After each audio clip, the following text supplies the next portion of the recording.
And here's I will show you how to remove or delete contact poster on iPhone. To delete someone else's contact poster, go to your phone or contact app and tap on the contact.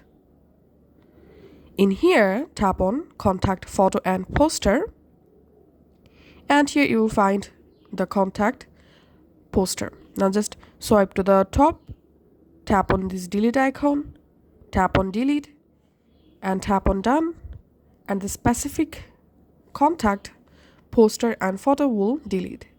And now to delete your own contact poster, from your contacts list, at the top of your list, tap on my card and here tap on contact photo and poster, and here tap on edit, and here you will find your current contact poster. Just swipe to the top, tap on delete, delete once more, tap on done, and your own contact photo and poster will be deleted. Thanks for watching.